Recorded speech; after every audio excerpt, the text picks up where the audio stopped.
Hello again, metalheads. It's pushing towards the end of January. Well, it's the last weekend of January. So, I'm back up on the hill of plenty, renewed with vigour after finding that bullhead sixpence in really crisp condition last weekend. Let's see what we can have up this time.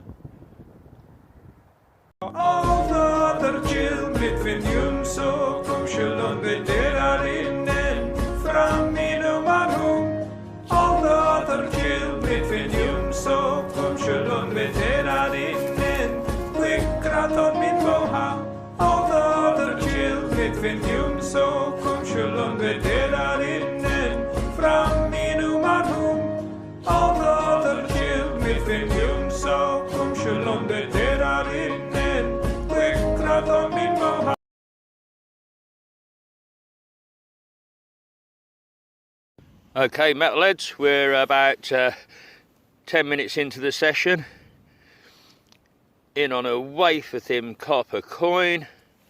Nothing on it, so we ain't going to waste any more time on that. Oh yes, metalheads, this is looking rather good. It's copper alloy, little sort of fob, heart-shaped thing. There is some detail on it. Needs a bit of a clean, but don't worry, I'll come prepared. I've got the Suffolk squirter with me. Right, I'll be back to you. Right, I've given that a quick field clean. It's looking quite promising. There's a crucifixion scene on that side. Flip her over. I'm seeing at least a cross on there, possibly some wording here.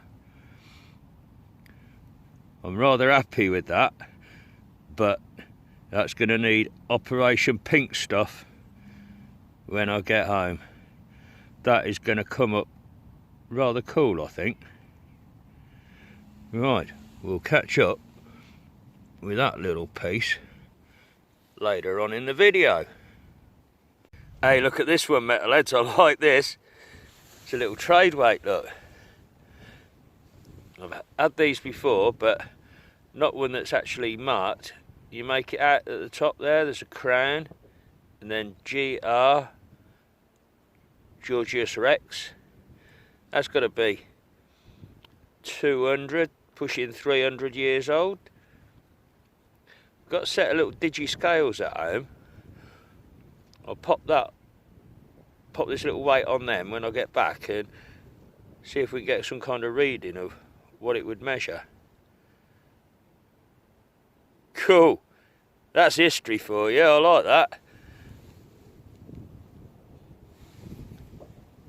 Oh, the frustration of this hobby. That's the third featureless farthing size coin I've had. I haven't bothered showing the other two. Such a shame when they're like that. No detail at all. Oh well. And that's an even bigger shame. Look at that, that would have been a lovely button back in its day. North Western Railway Company. But I think it's got some, get your thumb out of the way, boy. Got some iron content in it that's erupted through there and destroyed it. Silver plated, I guess. Well, maybe not. Maybe that is a silver button. I reckon that is. Well, I'm definitely calling that silver. So, silver number 2 of 2023. Just a shame of the damage on it, eh?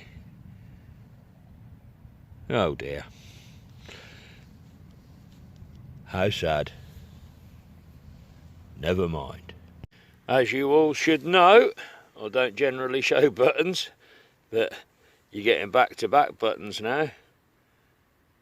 That would have been quite fancy in its day, wouldn't it, eh? Probably silver gilded, looking at the colour in there. Still, it's only a shitty button though, isn't it? Well, ding dong, here we go again. another bloody crotal bell. But unfortunately the plough's had its toll on it, smashed it to bits.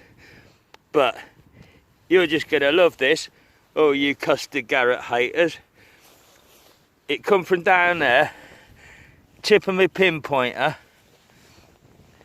Now look, that's eight inches down on my pinpointer, and I'm another 5 off that. I've got to be fucking 13 inches deep with a Garrett ace. You're mocking it. Get a grip. Well, there we go again. Yet another nearly featureless farthing. I missed loads of these, but they are small. Can just very faintly see a bust facing to the left. No, sorry, facing to the right. So that's got to be William III, because it ain't right for a George I and it ain't right for a George III. So late 1600s. Well, we've not had one of these for quite a few weeks now. Musket ball. Excellent. Well, I honestly don't know on this one, metalheads. It's absolutely humongous. It's the size of a cartwheel penny. That was my first thoughts, but I reckon that's lead. No markings on it, so might be some kind of trade weight or something. Either that or it's a big fuck off lead frisbee. Well, there we go, metalheads. There's a fancy looking piece if ever I saw one. And it still carries some gold gilt on there. Well, that was some kind of brooch maybe. Floral design. It's embossed because it's stamped all the way through from both sides. Don't think there's any real age to it. Victorian. Well, possibly Georgian. So much Georgian activity on these fields. That'll do nicely.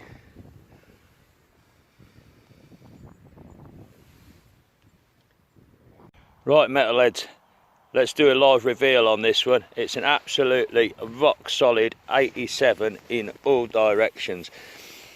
It's as round as a round thing could be. I've got a good feeling about this. Could potentially be a coin. Let's have a look. Is it in the hole?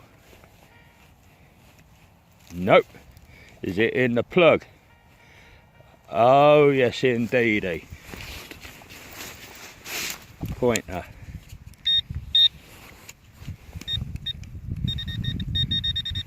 Over that side towards the centre.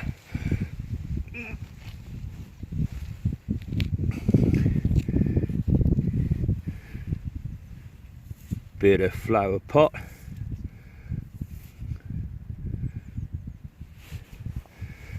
Come on, let's be having you. Oh, look at that! Look, look, look, look, look, look, look! Ooh. Zoomy, zoomy. What can you see, metalheads? I see back in silver.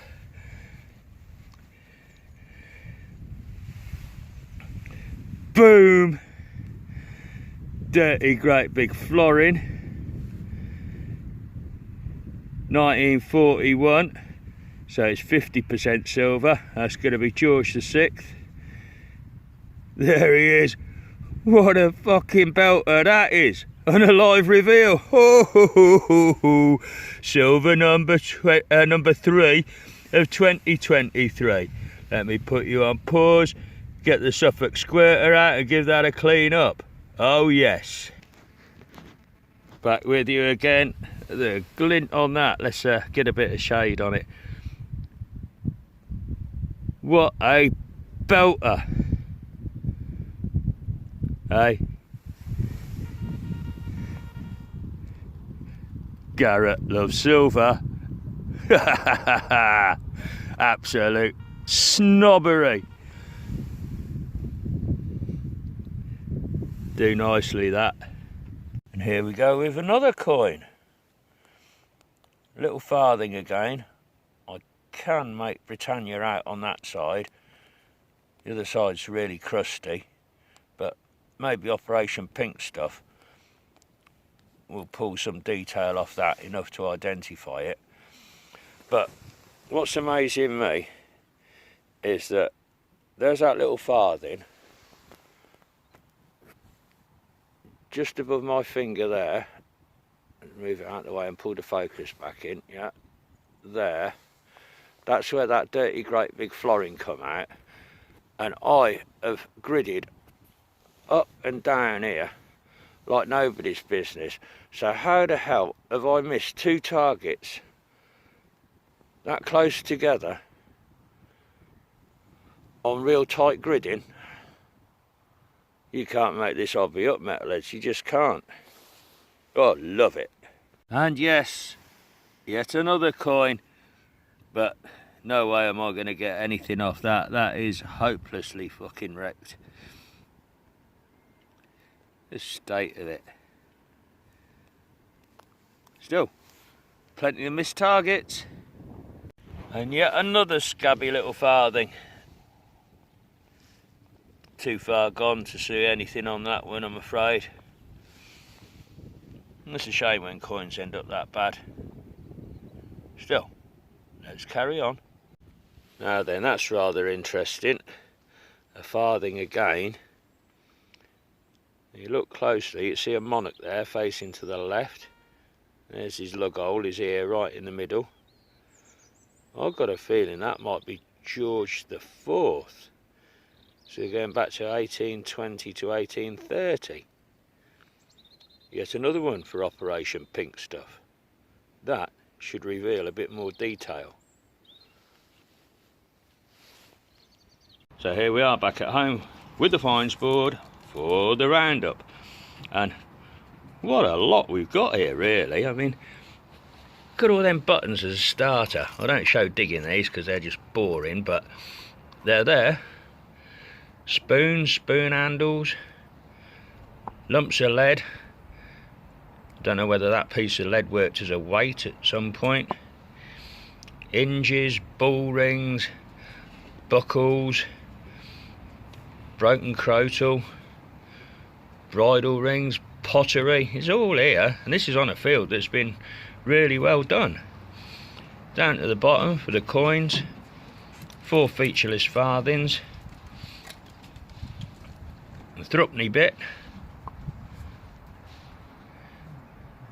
George the IV farthing, that's cleaned up reasonably well on the one side. Perhaps some kind of brooch. Trade weight with kg on it. King George. Quite which one I don't know. Musket ball. More silver. Railway button.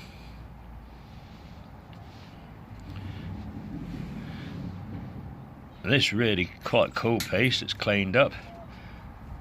Crucifixion scene there. And some religious iconery going on there. Maybe some kind of christening pendant, I've been told. And then finally, but not on the board, that George the VI 2 shilling. Unfortunately, I've misplaced that. I think that's gone down the back of my armchair. Luckily, it's not got any great age to it, but hey ho, 3 silvers since the new year.